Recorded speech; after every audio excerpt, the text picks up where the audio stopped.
Every day, thousands of tourists walk past a wall in Cusco and take photos of one particular stone. It's famous because it has 12 angles, 12 perfectly flat surfaces, each meeting its neighbors with precision you can barely see.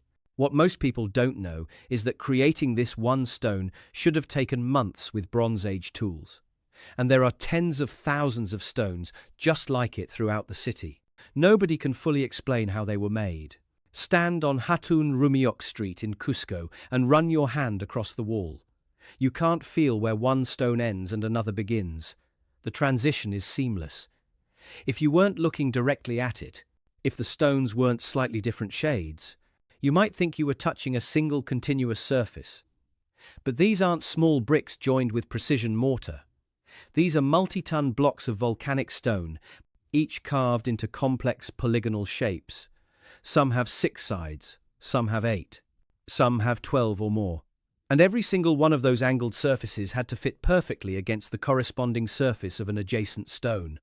The joints are so tight you genuinely cannot slide a piece of paper between the centered knot, in most places. The fit is that exact.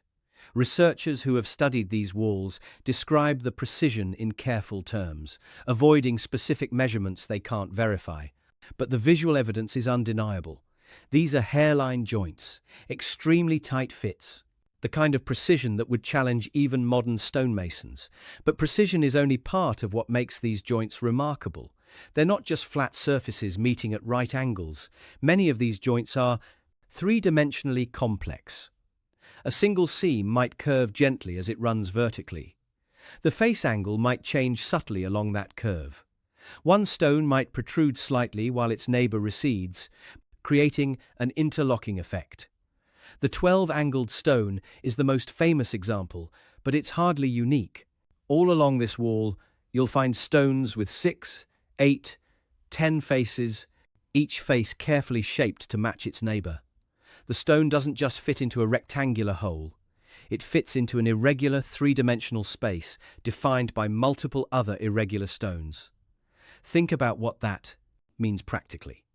To create the 12-angled stone, you're not carving a simple shape. You're creating 12 separate planes. Each one has to be flat enough to create that hairline joint. Each one has to meet the adjacent planes at exactly the right angle. And all 12 have to be correct simultaneously, because if even one surface is off by more than a millimeter or two, the stone won't seat properly. Now expand that problem. The 12-angled stone interfaces with at least 6 adjacent stones. Each of those stones also has multiple angled faces. The total number of precisely matched surfaces involved in fitting this single stone into position is somewhere around 30 to 40. How do you accomplish that? The mainstream archaeological explanation involves a process of careful template making and incremental fitting. This is based largely on the experimental work of Jean-Pierre Protzen, an architect and researcher who spent years studying Inca construction techniques in the 1980 seconds and 1990 seconds. Protzen demonstrated that with patience and skill, stonemasons could create templates, mark stones, shape them through grinding and pecking, and test fit them repeatedly until achieving tight joints. His work is important because it shows that the basic techniques are possible. Given enough time and skilled labor, you can create precisely fitted polygonal masonry using Bronze Age tools. Every time you test fit a multi-ton stone, you have to lift it, position it, assess the fit, remove it, grind down the high spots, and repeat. With a 6-ton stone, that's an enormous physical undertaking for each iteration. The risk of damage increases with every movement, and you're essentially working by approximation, estimating how much material to remove and from where. This trial and error method might work for rough fitting. It's much harder to explain how you achieve the hairline precision visible on these walls. The speaks pros, tolerances are too tight, the surfaces are too complex. There are too many simultaneous constraints. In 2019, a computer scientist created a 3-dimensional model of a section of the Hatun Rumiok wall, including the 12-angled stone. He wrote algorithms to try to determine the optimal sequence for placing stones and the measurements each would require. Even with computational assistance, assuming perfect measuring tools and the ability to carve to exact specifications, he found that the complexity of the fitting problem exceeded what should be reliably solvable without modern methods. His conclusion wasn't that the walls are impossible, it was that either the Inca had measurement, planning techniques far more sophisticated than we credit them with, or they used methods we don't fully understand yet. The joints themselves offer another clue. Some researchers have noted that certain joints appear to have subtle angle changes within a single seam. The face angle might shift slightly as you trace the joint downward. This creates an even more complex fitting challenge. You're not just matching planes, you're matching curves and transitions in 3 dimensions. What we're looking at is either extraordinary skill and patience taken to a level that seems inefficient, or techniques that were more advanced than the tools we've found would suggest. The evidence for the pecking and grinding method exists. Protzen proved it can work, but whether it fully explains what we see on walls like this one remains an open question.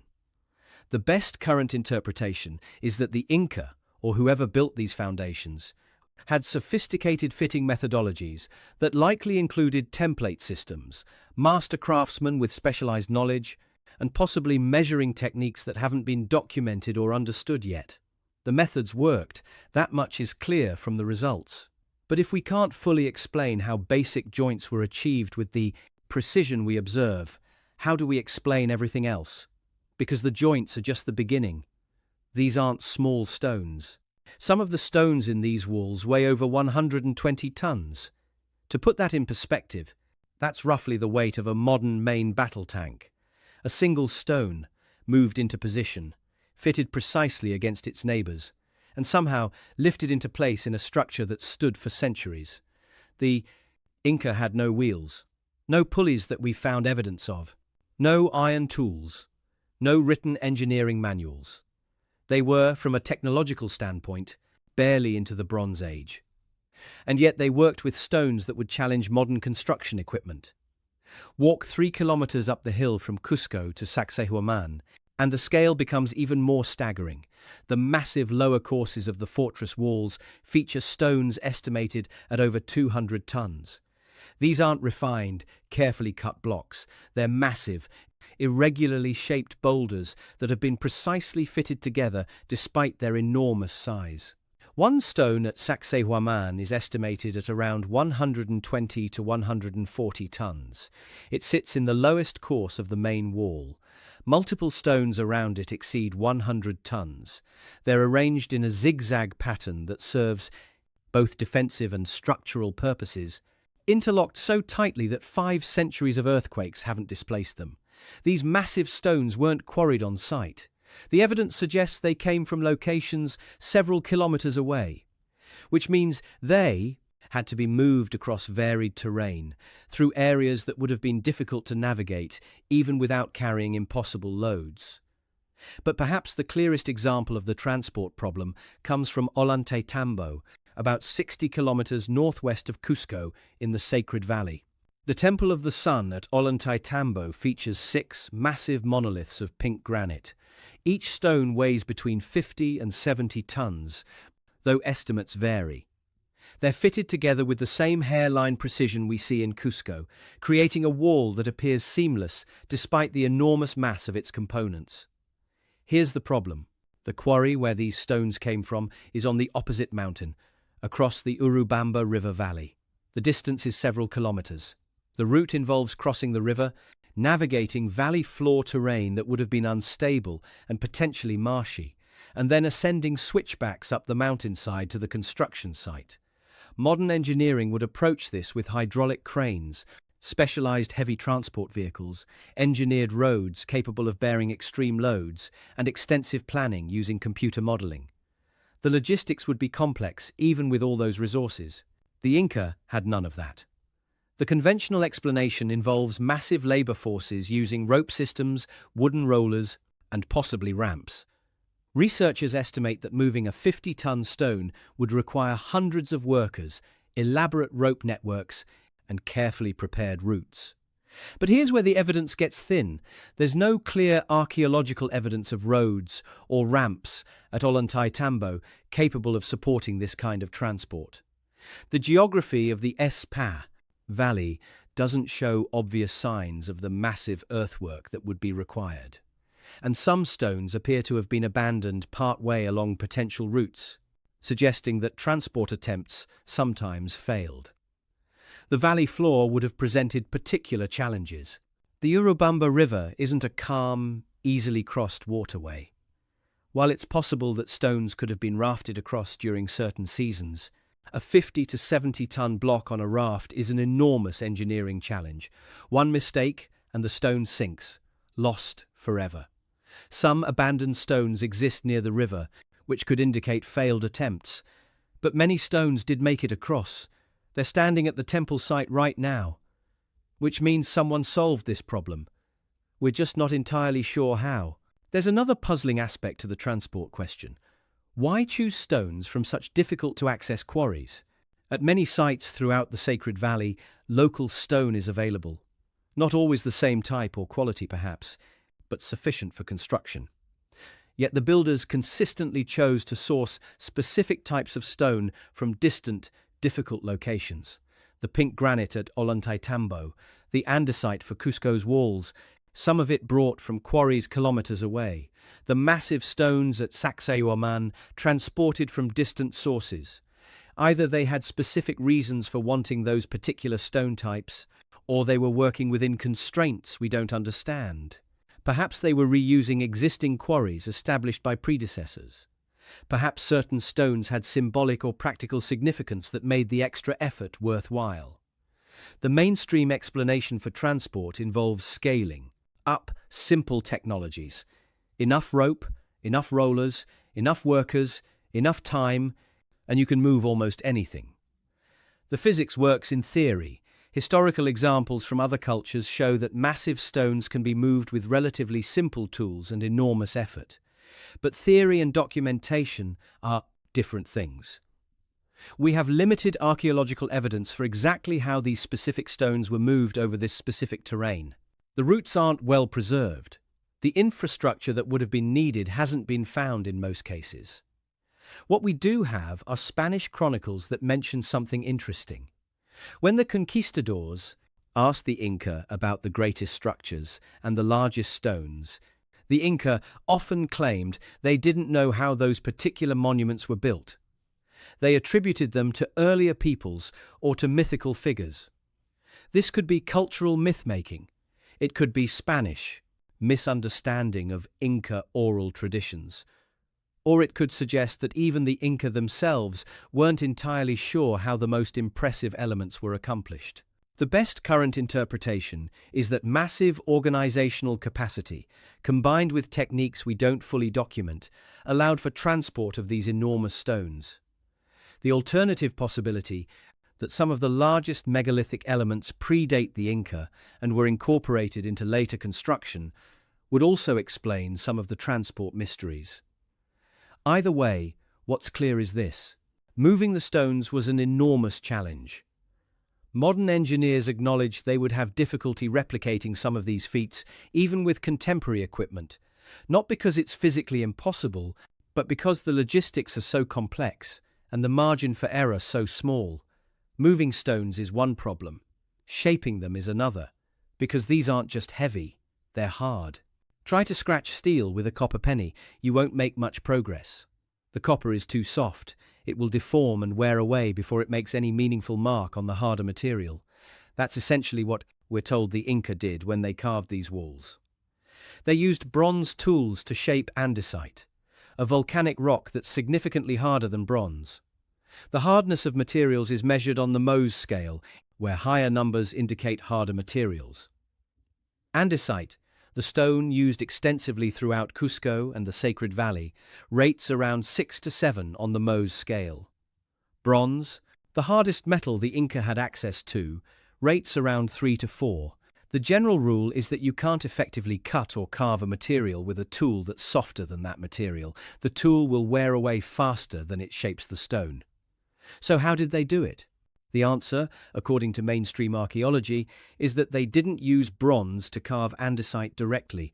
They used hammerstones made of even harder metamorphic rocks, and they employed techniques of pecking and abrasion. This is where Jean-Pierre Protsen's experimental work becomes crucial. Protsen didn't just theorize about Inca stoneworking techniques, he went to Peru and tested them. He obtained the types of stones the Inca would have used, both for working and for carving. He employed traditional techniques, and he documented the results. His findings show that hammerstones made of harder rock can shape andesite. The technique involves repeated percussive strikes, pecking away at the surface gradually. It's time-consuming and labor-intensive, but it works. Protsen demonstrated that skilled workers can shape stone this way, creating relatively flat surfaces and controlled angles. Archaeological evidence supports this. Hammerstones have been found at quarry sites throughout the region. The tools existed, the technique was real. But here's where the explanation starts to strain. Pecking creates a surface texture. The repeated impacts from hammerstones leave characteristic marks. You're abrading the surface away bit by bit, which produces a slightly rough, pocked appearance. With enough time and effort, you can smooth this surface through grinding and polishing, but the process has inherent limitations. Some of the stone surfaces in Cusco are extremely smooth. When you run your hand across certain sections of wall, especially around the most precise joints, the surface feels almost polished. It's not rough. It's not visibly pocked. It's smooth enough that you can barely detect the transition from one stone to another. Did pecking and grinding produce this? Possibly. With exceptional skill and enormous patience, fine finishing is achievable. But the scale of the work is staggering. We're not talking about a few showpieces. We're talking about tens of thousands of stones, many with multiple precisely finished surfaces. There's another observation that complicates the picture. On some stones, researchers have noticed something unusual. There appear to be smooth surfaces that were deliberately roughened afterward.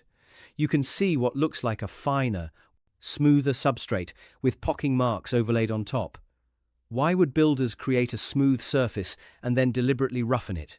One explanation is that this was done to help plaster or other materials adhere to the surface. In other ancient cultures, stones that would be plastered were sometimes roughened for better adhesion. This is a documented technique. It's not mysterious, but it does suggest a more complex process than simple pecking from start to finish. It implies multiple stages: initial shaping, precision fitting, and smoothing, and then selective surface treatment for specific purposes. The toolkit question extends beyond just shaping. There are other features on these stones that raise questions. Many blocks have protruding knobs or bosses. These are deliberately shaped protrusions, sometimes quite large, left on the surface of otherwise finished stones. The standard explanation is that these were lifting bosses, attachment points for ropes used to move the stones. This makes sense for some regular, symmetrically placed knobs, but many of the knobs we see are irregularly placed. Some are on surfaces where they wouldn't be useful for lifting. Some stones have knobs on what would be the top surface, which doesn't fit the lifting boss theory. Alternative explanations have been proposed, including symbolic or decorative purposes, but the truth is, we're not entirely certain what all these knobs represent or how they were created. What we can say is this: the available evidence shows that hammerstones and pecking techniques can work. Protsen proved it experimentally. The method is feasible, but whether it fully explains the range of surface finishes, the volume of work accomplished, and all the details we observe remains a matter of some debate among researchers. Some archaeologists are comfortable saying the mystery is essentially solved. Hammerstones plus skilled labor plus time equals these results. Others are more cautious, noting that our understanding of the complete toolkit and the full range of techniques is still incomplete. We know some of what they did. We may not know all of it. The best current interpretation is that the techniques worked, but our documentation of the exact processes may be missing details. Specialized knowledge held by master craftsmen might have included refinements, tricks of the trade, and methods that weren't obvious or didn't preserve in the archaeological record. What's not in dispute is the result. These stones were shaped. They were shaped precisely. And they were shaped by people working with pre-industrial technology. Even if we accept that the tools could work, there's still the timeline problem.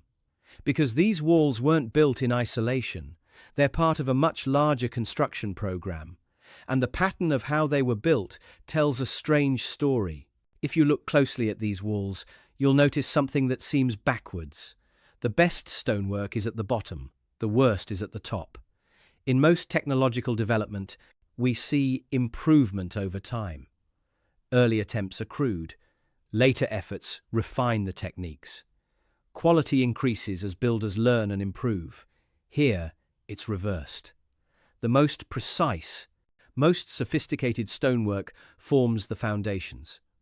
Later additions are progressively simpler and cruder.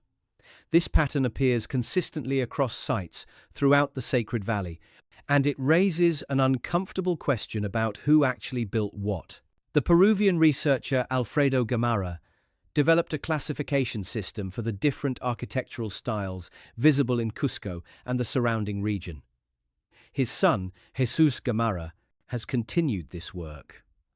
While not all archaeologists accept their entire framework, the basic observation of distinct construction styles is hard to dispute once you know what to look for.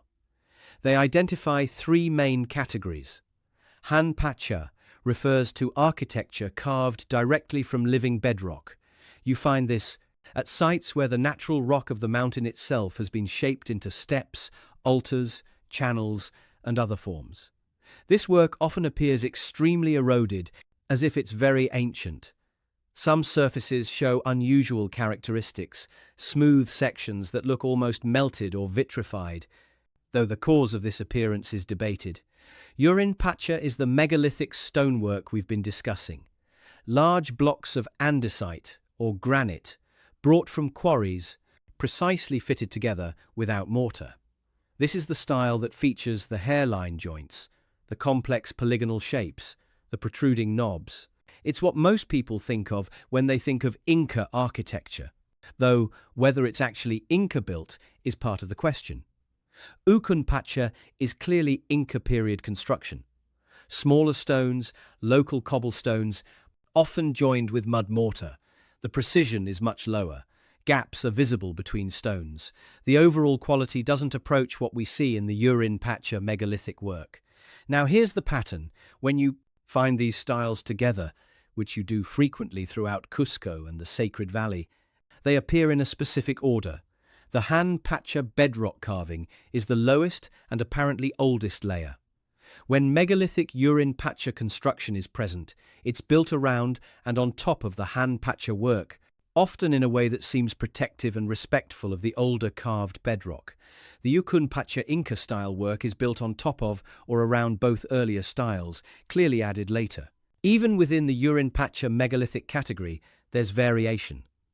The finest, most precise blocks tend to be in the foundations and lowest courses. As walls rise, the quality sometimes declines. Upper courses may show larger gaps, less complex shapes, cruder finishing. This is exactly backward from what you'd expect if the same culture was developing and refining a technique over time. At Sacsayhuaman, this pattern is stark. The massive lower courses feature stones of incredible size and precision. Some of these blocks are over 100 tons, fitted together with complex angles and hairline joints. They're essentially impossible to move without modern equipment, yet there they are, precisely placed. The upper courses, which clearly came later, are dramatically different. Smaller stones, less precision, visible gaps filled with smaller rocks. It's still good stonework by most standards, but it's not the same quality as the foundation. At Ollantaytambo's Temple of the Sun, you can walk behind the famous 6 monoliths and see crude stonework that looks almost primitive compared to the precision granite megaliths forming the main wall. This rougher work is clearly an attempt to build around and support the massive stones, but it doesn't match their quality. The conventional explanation for this pattern is that it represents different functions. Foundations needed to be stronger, so they got better stonework. Visible courses could be less precise. Different teams worked on different sections. These are possible explanations, and there's certainly precedent in other cultures for varying quality based on function. But there's a problem with this interpretation. If the Inca were developing these techniques during the reign of Pachacuti in the mid-1400s, we should see a learning curve. Early attempts should be cruder. Later work should show refinement and improvement. Master stonemasons should be training apprentices, spreading knowledge, improving methods over time. Instead, we see the opposite. The finest work appears to be the oldest, buried deepest in the foundations. Later additions show reduced quality, not improvement. There's also no clear evidence of a practice phase, no sites where you can see experimental work or failed attempts at this level of precision. The megalithic construction appears fully developed from the start, with no obvious precursors. One way to explain this pattern is through catastrophic knowledge loss. Perhaps the Inca did develop these techniques, reached a peak of sophistication, and then something disrupted the knowledge transmission. Master craftsmen died without fully training replacements. Social upheaval interrupted the apprenticeship system. The techniques were lost within a generation or two. This is possible. Knowledge can be lost, especially when it's transmitted orally and through hands-on training rather than being written down. We have examples from other cultures of sophisticated techniques being lost when circumstances disrupted their transmission. The alternative explanation is that the Inca didn't develop these techniques at all. They inherited them. They found structures that were already built, partially ruined, and they did their best to maintain, repair, and add to what they found. This would explain several things simultaneously. It would explain why the best work appears oldest. It would explain why there's no visible learning curve. It would explain why later Inca construction is clearly different in quality and technique. And it would explain something else we'll get to shortly. What the Inca themselves said about these structures. The pattern appears across too many sites to be coincidence. At Pisac, at Kenko, at sites throughout the Sacred Valley, you see the same layering. Ancient carved bedrock at the base, megalithic precision stonework built around it, cruder Inca period additions on top. The best current interpretation acknowledges that either there was a dramatic loss of specialized knowledge between generations, which is possible but would require explaining what caused such sudden and complete loss, or the construction represents multiple building phases, possibly separated by significant time, with the Inca serving as inheritors and renovators rather than original builders of the most sophisticated elements. There's no scientific consensus on this question. Most mainstream archaeology attributes all the construction to the Inca period. A minority of researchers, including some engineers and architects who've studied the sites, find the succession scenario more convincing given the physical evidence. What's not disputed is the pattern itself. The quality gradient is real. You can observe it at site after site, and it shows degradation over time, not improvement. This pattern is telling us something, either about catastrophic knowledge, loss, or about succession and inheritance. But whatever the explanation, it's clear that sophisticated construction knowledge was not widely distributed and was definitely lost. This raises another question. These walls aren't just evidence of skill, they're evidence of massive organizational capacity. Someone had to plan all this. Someone had to coordinate the quarrying, transport, shaping, and fitting of tens of thousands of stones across multiple sites. And that brings us to the question of how any of this was possible without the very tools that make large-scale construction manageable. The walls themselves are impossible enough. But getting them here? That creates whole new problems. The quarry for Ollantaytambo's Temple of the Sun is on the opposite mountain, across the Urubamba River Valley, up switchbacks carved into steep terrain, several kilometers from the construction site. Look across the Sit-2 Valley from Ollantaytambo and you can see it, the quarry site, where massive blocks of pink granite were extracted. Some still remain there, partially worked, abandoned for reasons we can only guess. Getting those stones from there to here should have been nearly impossible. The route involves crossing the valley floor, which historically would have been unstable, ground-prone to flooding, then crossing the Urubamba River itself, which even in dry seasons is a significant waterway, then ascending steep switchbacks up to the temple site, which sits on a mountainside terrace hundreds of feet above the valley floor. Modern engineers looking at this route point out that you would need engineered roads capable of bearing extreme concentrated loads. You'd need bridge infrastructure to cross the river. You'd need multiple crews and heavy equipment. You'd need careful planning and probably months of preparation for each stone. The Inca had none of these things, and yet the stones are here. 6 massive monoliths standing at the Temple of the Sun, each weighing an estimated 50 to 70 tons, made of pink granite that came from that quarry across the valley. How? The conventional explanation involves rope systems, wooden rollers, and massive labor mobilization. Hundreds of workers pulling in coordinated teams, possibly rafts or pontoon bridges to cross the river during favorable conditions, temporary ramps built and then dismantled after use. All of this is theoretically possible. The physics works. Other cultures have moved heavy stones using similar, simple technologies. The question isn't whether it could be done in principle. The question is whether we have good evidence it was actually done this way in this specific context. And that evidence is surprisingly limited. The valley floor doesn't show clear signs of ancient roads engineered to handle these loads. No substantial ramp remnants have been identified along the most logical routes. The riverbank areas don't preserve obvious infrastructure for stone transport. Now, absence of evidence isn't conclusive. Wooden rollers rot away. Rope systems leave no trace. Temporary ramps could have been dismantled and the materials reused. Centuries of erosion, flooding, and landscape change could have erased signs of transport infrastructure. But there's another piece of evidence that complicates the picture. Some stones were abandoned. Near the quarry and at points along potential transport routes, researchers have found partially worked stones that appear to have been left in place. Some are quite large. They show evidence of initial shaping but were never completed and moved to their final positions. These abandoned stones could indicate that transport attempts sometimes failed, that the effort was too great, or the stone broke, or something went wrong in the logistics.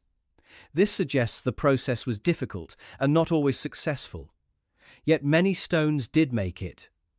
The temple stands as proof that whatever challenges existed, they were overcome often enough to complete at least part of the intended structure. There's another puzzling aspect to the quarrying itself.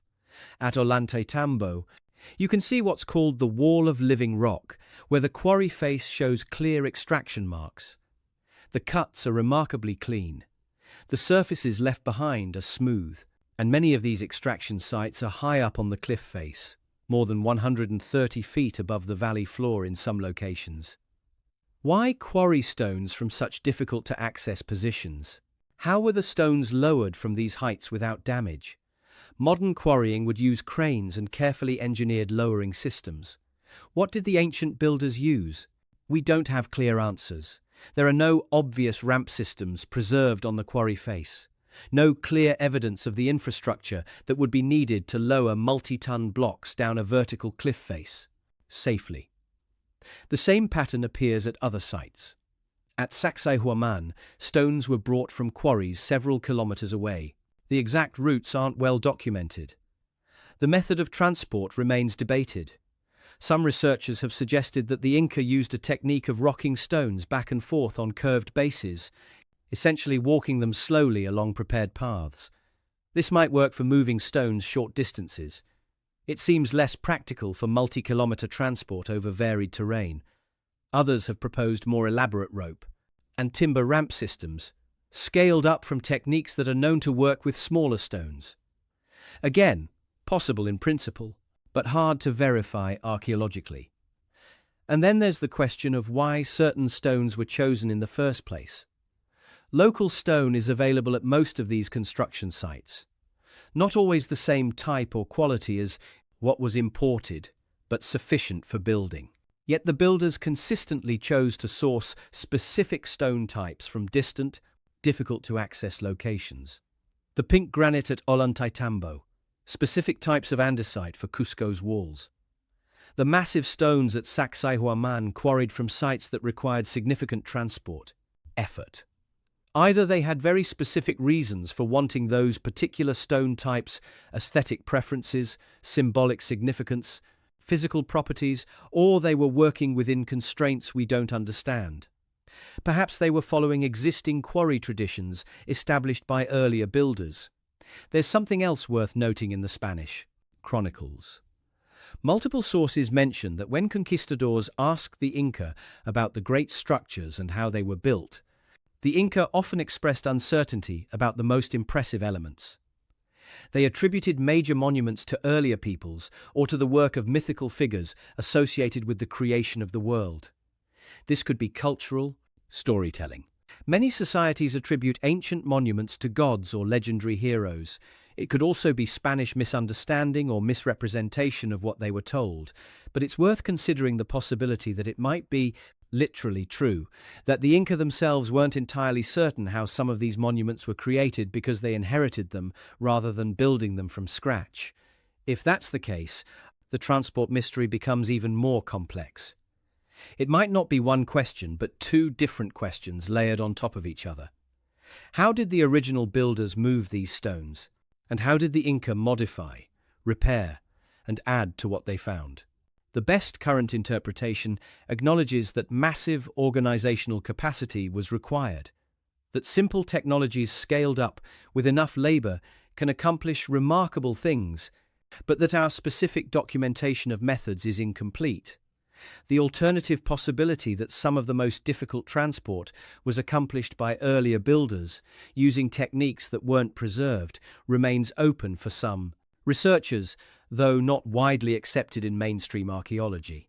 What's clear is this: the logistics were extraordinary, the challenges were real, and the fact that it was accomplished at all demonstrates capabilities that continue to impress even modern engineers. But here's another problem. Moving the stones is one challenge. Knowing exactly where to put them and how they fit together is another. And that requires planning. Detailed, complex, three-dimensional planning. The kind of planning that typically requires written records, mathematical notation, and the ability to work out problems on paper before committing to them in stone. The Inca had none of those things. To fit the 12-angled stone into its position in the Hatun Rumiok wall, every one of its 12 surfaces had to match adjacent stones perfectly, all at once.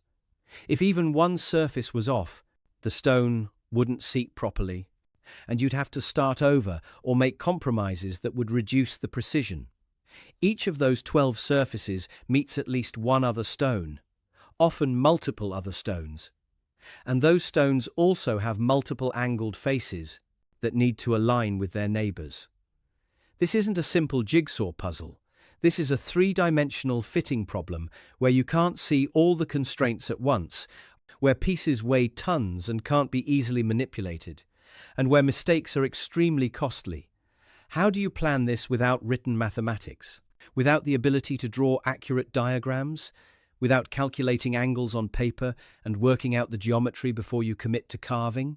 The Inca had no written language, no paper, no mathematical notation system that we've discovered in the archaeological record. Knowledge was transmitted orally and through apprenticeship.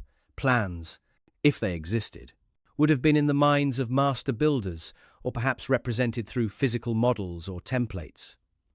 Modern construction planning for anything this complex would use computer-aided design software.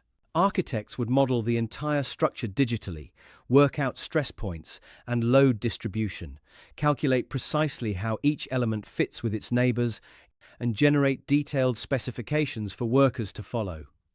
Even before computers, complex architecture required extensive written plans, mathematical calculations, and drawn diagrams. The Gothic cathedrals of medieval Europe were built using detailed architectural drawings and geometric knowledge that was written down and transmitted through guilds. How do you accomplish similar complexity without any of that? The answer, according to mainstream archaeology, involves template systems, physical models, and master craftsmen who held sophisticated knowledge in their heads and passed it down through hands-on training. This isn't impossible. Human memory and spatial reasoning are remarkable. Master craftsmen in many pre-literate societies have accomplished sophisticated work through oral transmission and apprenticeship. Medieval cathedral builders in some periods worked with limited written documentation, relying heavily on tradition and practical experience. The template theory suggests that builders created physical templates, possibly from wood or other materials, that represented the shapes needed for particular stones. These templates could be tested against already placed stones. New stones could be marked based on the templates and then carved to match. This method works for relatively simple shapes. But the polygonal masonry of Cusco involves stones that interface with multiple neighbors in 3 dimensions. The 12-angled stone doesn't just sit against one other stone. It touches at least 6 others, each contact requiring precision. How do you create templates for that? How many templates would you need? And there's another constraint. You can't carve stones in complete isolation and then bring them all together at the end. The fitting has to be incremental. You place some stones, then you carve the next stone to fit against what's already there. But that means the next stone's shape is constrained by multiple previous decisions. The problem compounds with each stone you add. In 2019, a computer scientist named Ruben de Jong created 3-dimensional models of sections of the Hatun Rumiok wall. He tried to determine what planning and measurement would be required to achieve the fits we see. His conclusion was that even with perfect measuring tools and the ability to carve to exact specifications, the complexity exceeds what should be reliably achievable without computational assistance or very sophisticated geometric knowledge. He wasn't arguing it's impossible. He was noting that either the builders had measurement and planning methods significantly more advanced than we typically credit Bronze Age societies with, or they were using techniques we don't yet understand. One possibility is that there were planning methods that simply haven't survived in the archaeological record. Knotted cords, quipu, were used by the Inca for record keeping and might have encoded more complex information than we currently understand. Physical models might have been used and later destroyed or lost. Geometric knowledge might have been sophisticated but transmitted entirely orally. Another possibility, suggested by some researchers, is that the fitting process wasn't as difficult as we imagined because the builders had methods of adjustment we don't know about. Some have proposed that stones might have been roughly shaped at the quarry, transported to the site, and then finished in place with final adjustments made through careful grinding and fitting. This would reduce the number of test-fitting cycles needed. Instead of carving a stone to perfect specifications and hoping it fits when you move it into position, you'd carve it to approximate specifications, place it, and then refine it in situ. The challenge with this theory is that grinding away material from a multi-ton stone that's already in position is difficult. You need access to all the surfaces that require adjustment. Some of these surfaces are on the bottom or back of stones, not easily accessible once the stone is placed. Still, it's possible that a combination of methods was used. Rough shaping at the quarry, transport to site, more detailed shaping with the stone near its final position, placement with lifting systems that allowed some access to contact surfaces, final adjustments through careful grinding, specialized tools or techniques for checking alignment that haven't been preserved or recognized. What we do know is that the planning was somehow accomplished. The walls exist. The fits are real. Thousands of these precisely fitted stones are standing in Cusco and throughout the Sacred Valley. The mainstream view is that this represents sophisticated empirical knowledge held by specialized craftsmen. They understood geometry practically, even if they didn't write it down. They used templates, physical models, string and stake layouts, and accumulated experience to solve the planning problems. The methods were adequate for the task, even if we can't fully document every detail of how they worked. The alternative view, held by some engineers and researchers who've studied the sites, is that there are gaps in this explanation, that some aspects of the planning and fitting seem to require knowledge or techniques that go beyond what simple templates and empirical methods should allow, that we might be missing important pieces of how this was actually done. Either way, the planning problem was solved, somehow, and the result is walls that have stood for centuries. But planning is one thing, execution is another.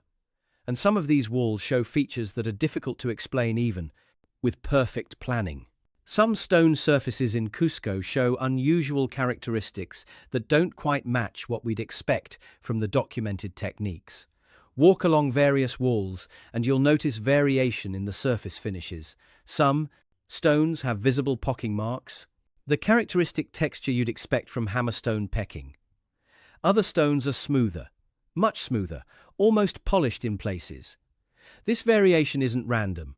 Often within the same wall, you'll see stones with different surface characteristics. Some appear to have rough surfaces, as you'd expect from pecking and grinding. Others have surfaces so smooth that when you run your hand across them, they feel almost glassy. What accounts for this difference? One explanation is simply different levels of finishing. Perhaps some stones were intended to be more visible or more important, and therefore received extra polishing. Perhaps different work teams had different standards or skill, 2 levels.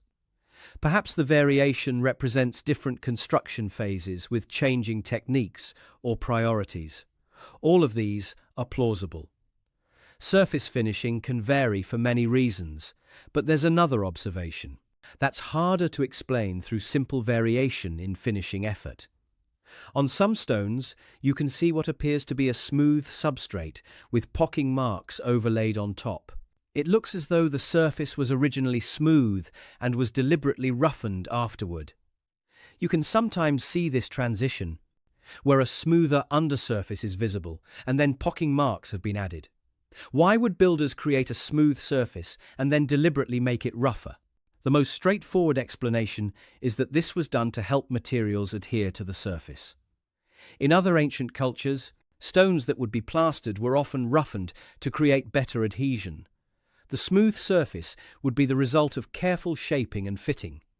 Then, once the stone was in place, selected surfaces would be roughened so that plaster or stucco could be applied. This is a known technique.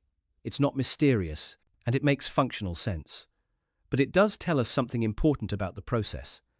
It suggests that there was an initial smooth finish achieved during the fitting phase. This smoothness would require careful work, perhaps with fine abrasives or polishing. Then, after placement, some surfaces were deliberately textured. This implies a more complex process than simply pecking away at stone until it roughly fits. It suggests precision work followed by selective surface treatment. There's another feature that raises questions: the protruding knobs or bosses that appear on many of the megalithic stones. The standard explanation is that these are lifting bosses, attachment points for ropes used to move stones. This makes sense for regularly placed, symmetrical knobs. Ancient builders in many cultures used lifting bosses. They're practical for handling large stones. But many of the knobs we see on Cusco's stones don't fit this pattern. Some are irregularly placed. Some are on surfaces where they wouldn't be useful for lifting. Some stones have knobs on what would be the top surface when in position, which doesn't match the lifting boss theory. Alternative explanations have been proposed: symbolic or decorative purposes, structural reasons we don't understand, remnants of an earlier construction phase that were left in place when stones were repurposed. The honest answer is, we're not entirely certain what all these knobs represent. Some probably were for lifting, others might have served different purposes. The variation in their placement and characteristics suggests they weren't all created for the same reason. One thing we can observe is that the surfaces around these knobs are often carefully finished. The knobs aren't just rough protrusions, they're shaped forms integrated into otherwise precisely worked surfaces. This suggests they were intentional features, not just convenient handholds left over from quarrying. Another surface characteristic worth noting: some stones show what appear to be very fine, almost parallel marks or striations. These could be tool marks from the finishing process. They could be natural features of the stone, accentuated by weathering. Interpreting these features requires careful analysis, and different researchers sometimes reach different conclusions. What we can say with confidence is this: the surface conditions of stones in Cusco vary in ways that suggest a multi-stage process. There was rough shaping, probably through pecking and abrading with hammerstones. There was precision fitting that required creating smooth, accurate surfaces at contact points. There may have been final polishing or finishing in some cases. And there was sometimes deliberate roughening for functional purposes after placement. The mainstream interpretation is that all of this is consistent with Bronze Age stoneworking techniques, just applied with exceptional skill and effort. The methods existed. They worked. The variation we see represents different stages of the process and different functional requirements. Some researchers, particularly those with engineering backgrounds, are less certain. They note that some of the surface finishes seem finer than what pecking and grinding typically produce. They observe features that don't quite match expected tool signatures. They point to precision that seems to exceed what simple templates and trial and error fitting should reliably achieve. These concerns don't prove anything definitively. They suggest that our understanding of the complete toolkit and the full range of techniques might be incomplete. That there could be refinements or methods that weren't obvious, didn't preserve in the archaeological record, or were specialized knowledge held by a small group of master craftsmen. The best current interpretation acknowledges that the techniques involved multiple stages: rough shaping at quarries using hammerstones, transport to sites, precision fitting requiring careful measurement and fine-tuning, surface finishing that varied based on purpose, and possibly later modifications or additions by subsequent builders. What's not in dispute is the result. These surfaces exist, the precision is real, and whatever techniques were used, they worked well enough to create stonework that has lasted for centuries and continues to impress anyone who examines it closely. The methods are one mystery. But there's another question that's equally puzzling: the timeline. Because according to the official history, all of this supposedly happened in one man's lifetime. And that claim creates its own set of problems. Emperor Pachacuti Inca Yupanqui, the ninth Sapa Inca, ruled from approximately 1438 to 1471 CE. That's roughly 30 years. In that time, according to mainstream Andean archaeology, he transformed Cusco from a regional center into an imperial capital, initiated the construction of Machu Picchu, built or rebuilt sites throughout the Sacred Valley, and oversaw a massive expansion of Inca territory and power. He's credited with being one of history's great empire builders. The Inca expansion that led to the largest pre-Columbian empire in the Americas is largely attributed to his vision and organizational genius. And according to the conventional timeline, pretty much all the sophisticated stonework we've been discussing was accomplished during his reign or shortly after. Let's think about what that means in practical terms. Conservative estimates suggest tens of thousands of precisely fitted polygonal stones across multiple major sites. Cusco itself has extensive megalithic walls. Sacsayhuaman involves massive fortification walls with stones exceeding 100 tons. Ollantaytambo has the Temple of the Sun and other significant structures. Pisac, Chinchero, Cuenco, and dozens of other sites all feature sophisticated stonework attributed to this same period. We've seen from experimental archaeology that creating even relatively simple polygonal stones is extremely labor-intensive. We've noted the challenges of quarrying, transport, shaping, and fitting. Now multiply that by tens of thousands of stones across dozens of sites and try to fit it into a 30-year period.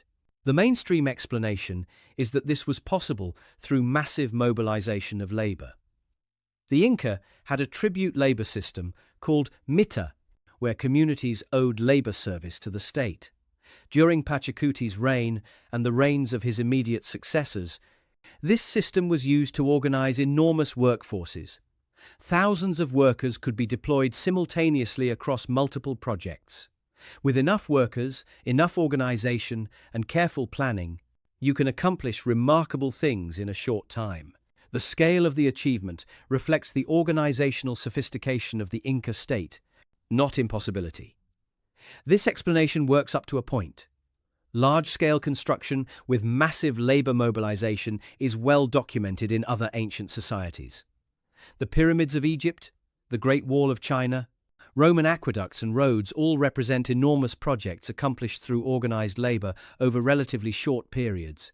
But there are some things about the Cusco timeline that don't quite fit this pattern. First, there's no clear evidence of a practice phase or technique development period.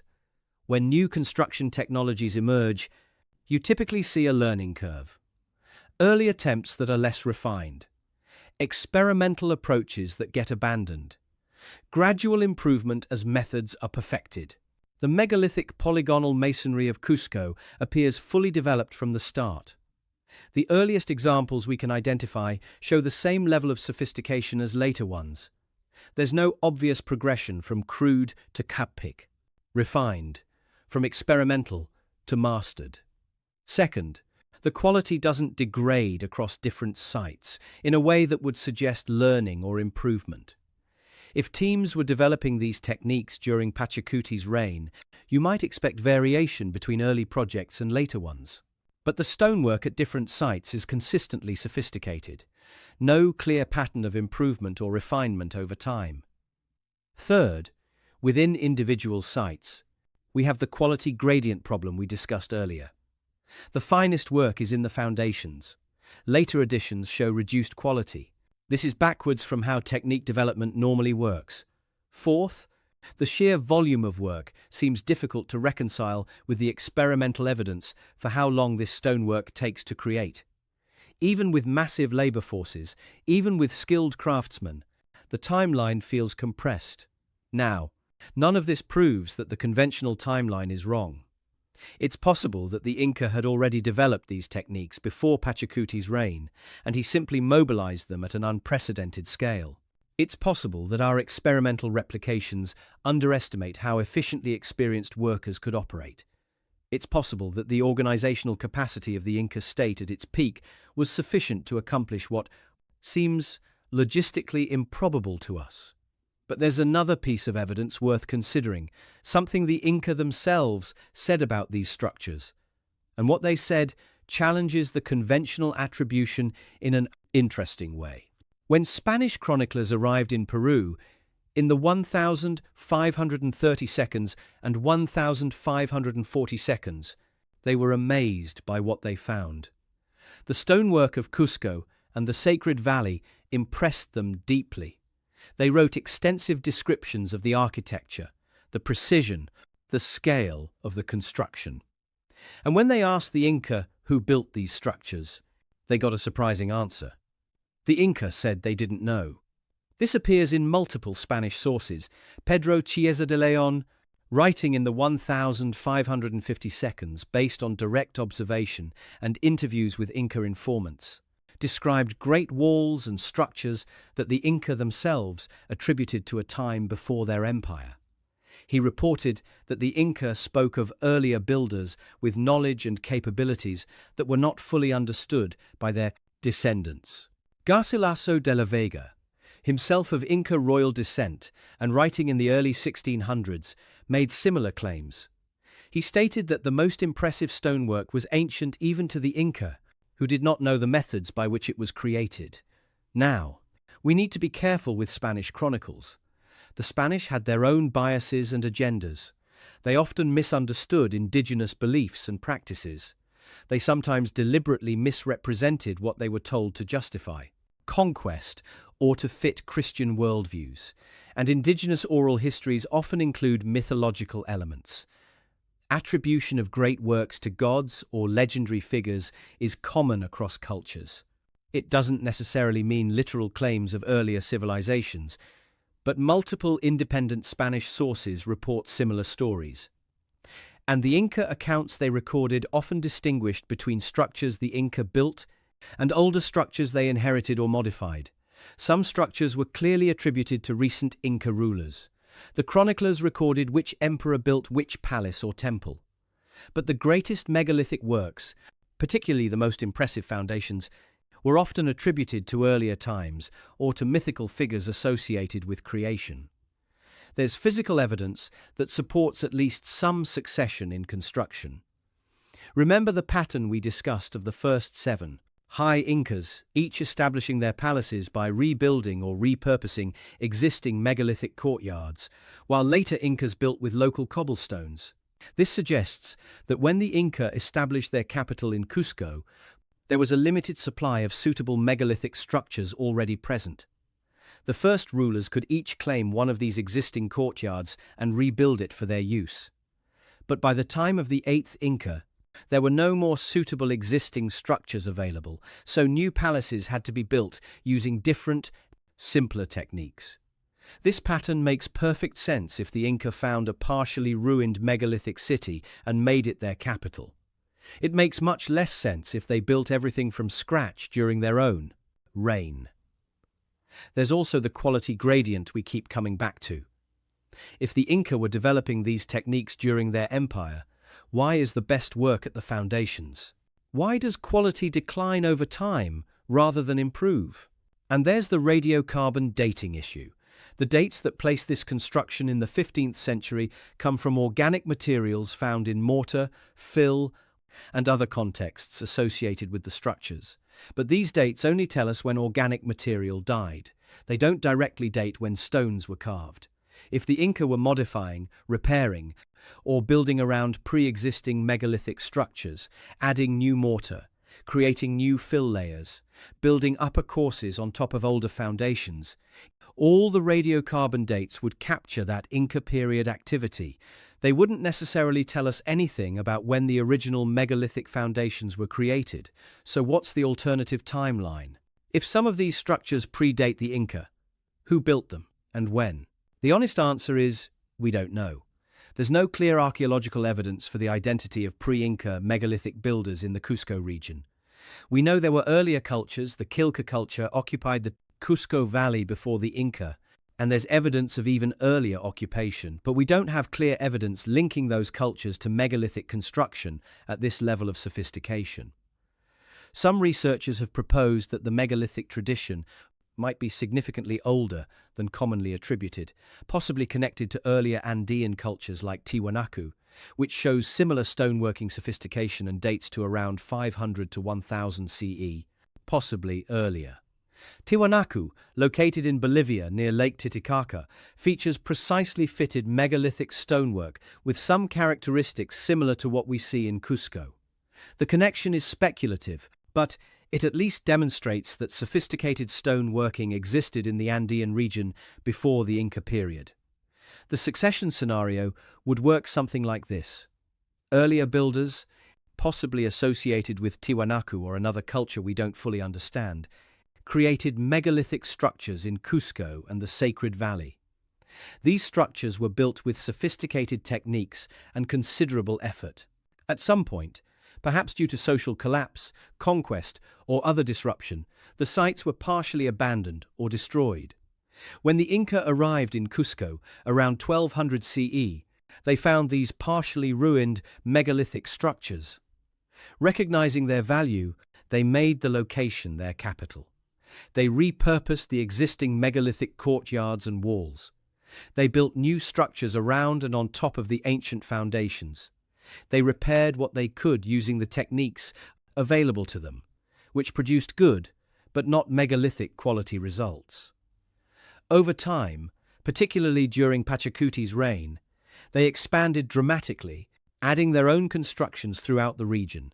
The radiocarbon dates we have capture this period of Inca activity, not the original construction of the megalithic foundations. This scenario explains the quality gradient, the palace pattern, the Spanish chronicles, the lack of a visible learning curve, and the timeline compression problem. It doesn't require impossibly rapid development of sophisticated techniques. It doesn't require attributing knowledge to the Inca that we have no other evidence they possessed.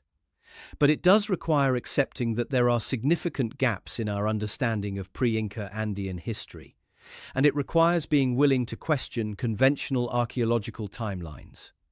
Mainstream archaeology generally rejects this succession scenario. The reasoning is that the radiocarbon evidence points to the 15th century. The historical sources attribute the empire's expansion to Pachacuti, and there's no clear archaeological evidence for a pre-Inca megalithic culture in Cusco specifically.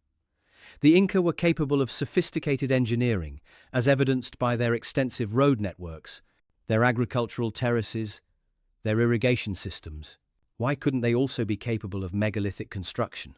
The organizational capacity was clearly there. The labor force was available, the motivation existed. Attributing the work to unknown earlier builders when we have a documented, capable civilization right there seems unnecessary. This is a fair perspective, and it's the consensus view in Andean archaeology. But a minority of researchers, including some engineers, architects, and archaeologists who've studied the sites extensively, find the physical evidence more consistent with the succession scenario. They point to the pattern of construction quality, the technological discontinuities, the Spanish chronicles, and the challenges of the conventional timeline. There's no scientific consensus. The debate continues. What we can say is that the physical evidence can support multiple interpretations, depending on what assumptions you start with. What's not in dispute is that whether the Inca built these structures or inherited them, specialized knowledge was involved. Sophisticated understanding of stoneworking, structural engineering, and construction planning. And that knowledge, however it originated, was clearly lost. By the time the Spanish arrived in the 1532, the Inca were no longer building with the precision of the great megalithic walls.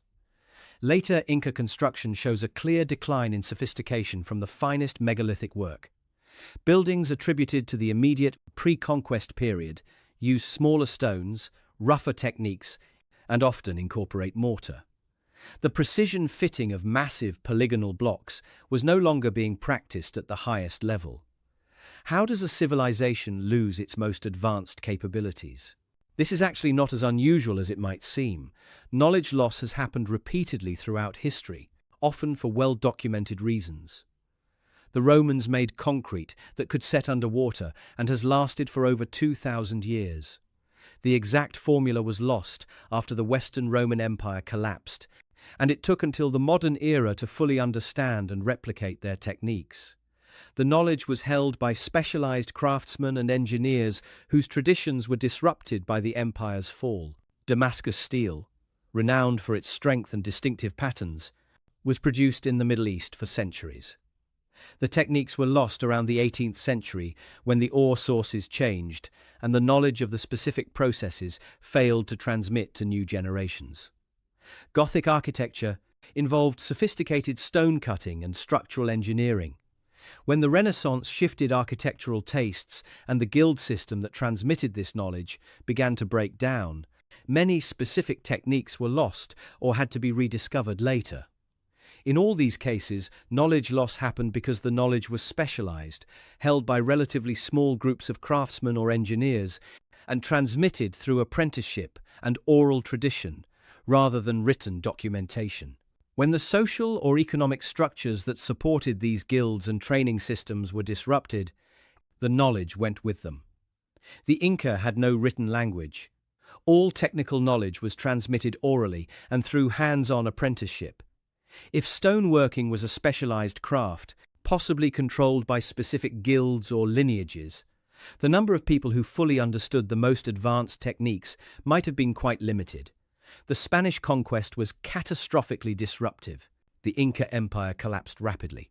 The social structure was shattered. Elite classes were decimated. Religious and administrative systems were destroyed. Enormous numbers of indigenous people died from disease, war, and forced labor. In this context, the loss of specialized knowledge is entirely plausible. If the master stone workers were killed, if the apprenticeship systems were disrupted, if the economic and social support for their work disappeared, the techniques could easily be lost within a single generation. And there's evidence this happened not just to stoneworking, but to many Inca technologies and practices.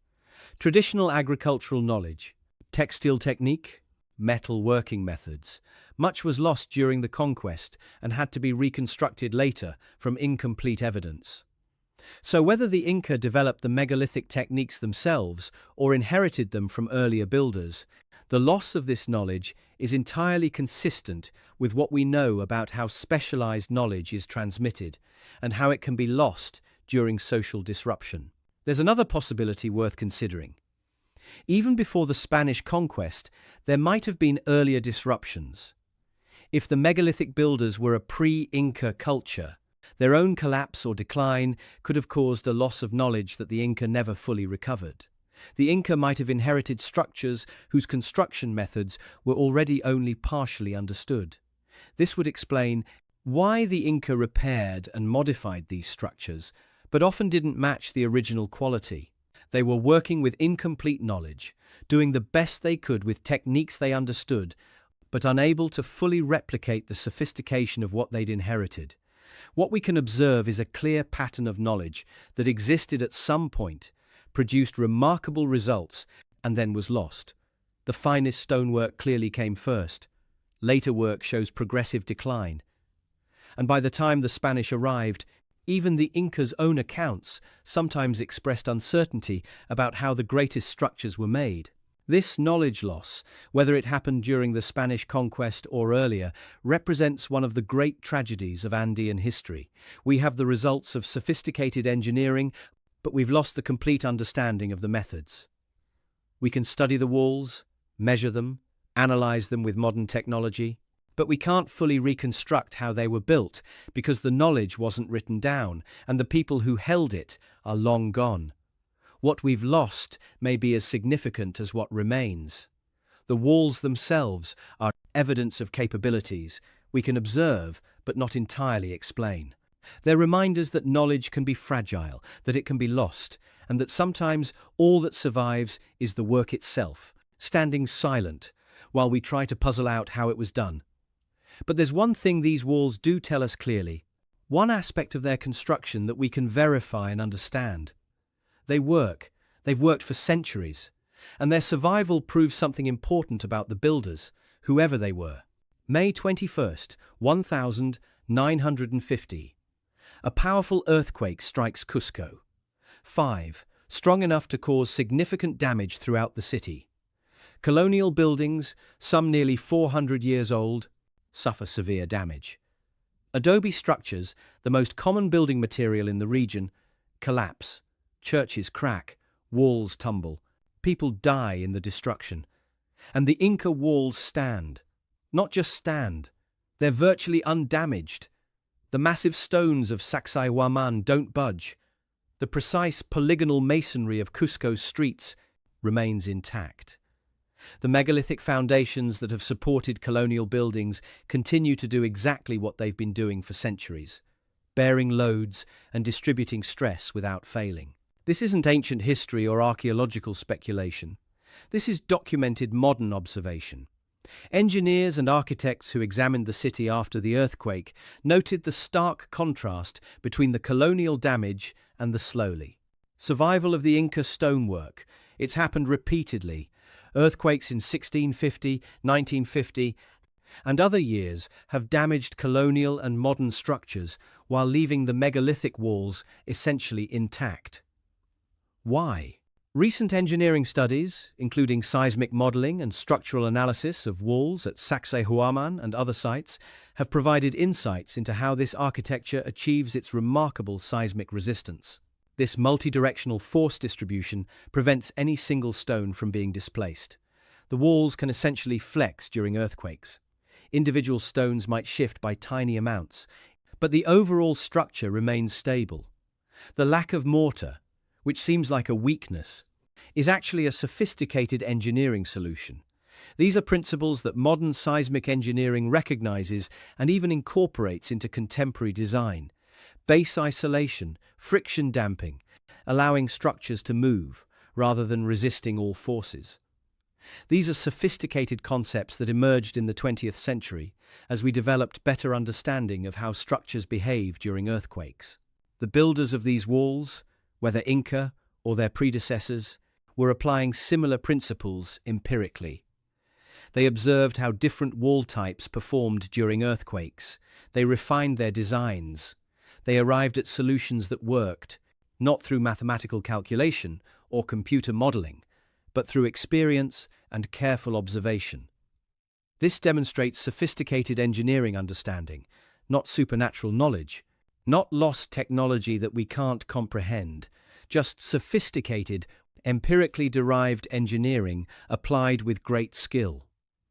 The walls prove that the builders understood seismic resistance at a practical level that took modern engineers centuries to formalize mathematically. They didn't need to understand the physics equations. They needed to observe what worked and what didn't, and they needed to be willing to invest enormous effort into construction methods that achieved superior results. This is perhaps the clearest, most verifiable aspect of these structures. We can test them. We can model them. We can observe their performance in actual earthquakes, and they work exactly as sophisticated seismic engineering would predict. Does this prove the Inca built them? Not necessarily. Sophisticated engineering could have been developed by earlier Andean cultures and inherited by the Inca. But it does prove that whoever built these walls, they understood earthquake-resistant design principles at a very high level. The survival of these walls through centuries of seismic events is not mysterious. It's the result of excellent engineering. The mystery is not why they stand. The mystery is how that engineering knowledge was developed and applied with the tools and capabilities available at the time. The walls answer one question while raising many others. They prove the builders were sophisticated engineers. They demonstrate that empirical knowledge can achieve results that match or exceed what formal mathematical approaches produce. They show that enormous investment in quality construction pays off over centuries, but they don't answer who exactly did the building, when the techniques were first developed, how knowledge was transmitted, or why it was eventually lost. And that's exactly where we still stand today. Colonial buildings damaged, megalithic walls surviving. That's recorded history, not speculation. We know the Inca were capable builders. Their roads, terraces, irrigation systems, and administrative structures demonstrate sophisticated engineering and organizational capacity. They were not primitive. They accomplished remarkable things.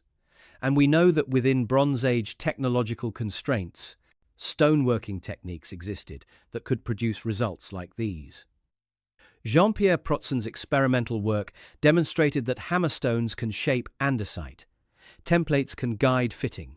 Skilled craftsmen can achieve precision through patience and expertise. Those are the certainties. Now, what remains unresolved? The timeline questions. Whether all this construction really happened in the compressed period it's attributed to, or whether it represents longer development, or whether some structures were inherited rather than built by the Inca. The quality gradient. Why the finest work appears to be the oldest, why later additions show decline, and what this pattern tells us about development versus succession. The complete toolkit. We know some techniques. We may not know all of them. There might be methods that weren't preserved or recognized in the archaeological record. The planning methods. How three-dimensional fitting problems this complex were solved without written mathematics or computational tools. The transport logistics. The routes. The methods. The infrastructure that allowed movement of massive stones across difficult terrain. And the succession accounts, what the Spanish chronicles mean when they report Inca uncertainty about the greatest structures. Whether these should be understood as literal history, cultural mythology, or something in between. These aren't small questions. They're fundamental to understanding the history and capabilities of Andean civilizations. Mainstream archaeology has answers to most of these questions. The Inca built these structures during their imperial expansion using sophisticated organizational capacity and Bronze Age techniques scaled up through massive labor. Mobilization. The quality variation represents different functions or work teams. The Spanish chronicles reflect myth and misunderstanding. The timeline is supported by radiocarbon dating. This is the consensus view, and it's backed by substantial evidence and reasoned interpretation. But there are researchers, including archaeologists, engineers, and architects, who've studied these sites extensively, who find aspects of this explanation incomplete, who note discontinuities in the physical evidence, who point to challenges in the conventional timeline, who take the Spanish chronicles more literally. Their alternative interpretations aren't conspiracy theories. They're reasoned challenges to conventional dating and attribution, raising questions about whether we've correctly understood the sequence and authorship of construction. There's no consensus on these alternatives. They remain minority views, but they exist within legitimate, scholarly debate, not outside it. What we can say definitively is that these structures challenge our assumptions about what Bronze Age societies were capable of, about how knowledge develops and transmits, about what gets preserved in the historical record and what gets lost. These aren't impossible walls. Nothing about them violates physics or requires technologies that couldn't exist in their time period.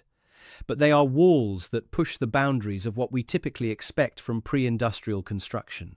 They demonstrate capabilities at the high end of what's technically possible. They show sophistication that required deep understanding, whether that understanding came through empirical observation or inherited tradition. The Smithsonian Institution has published high-resolution 3D scans of some of this stonework online. Anyone can access them. Anyone can study them. Maybe the answers are waiting in data we haven't analyzed yet. Maybe new archaeological discoveries will clarify timelines. Maybe advances in dating techniques will give us better chronological resolution. Or maybe some aspects of this mystery are unsolvable because the knowledge was never written down and the people who held it are gone. What's certain is that dismissing these walls as simple or fully explained doesn't do them justice. They represent significant achievements. They deserve serious study and honest acknowledgement of what we understand and what we don't. The walls in Cusco aren't waiting for us to solve them. They've been standing for centuries, surviving earthquakes that leveled buildings around them, outlasting the empire that claimed to build them or inherited them. Despite our laser scanners, our computer models, our engineering analyses, and our extensive research, significant questions remain. We can explain why the walls work. We can't fully explain every aspect of how they were built, by whom, or exactly when. The precision is real. The scale is documented. The survival is undeniable. The explanation is still incomplete. And that incompleteness should make us humble about how much we know, about how much has been lost, about how much might still be waiting to be understood. These walls stand in Cusco right now, silent, precise, massive, absolutely real. 500 years of earthquakes haven't moved them. Centuries of weather haven't eroded them beyond recognition. The Spanish conquest didn't destroy them, though it destroyed so much else. They're still there, still fitted together with hairline precision, still bearing loads, still distributing seismic forces exactly as sophisticated engineering would predict, still challenging us to understand how they came to be.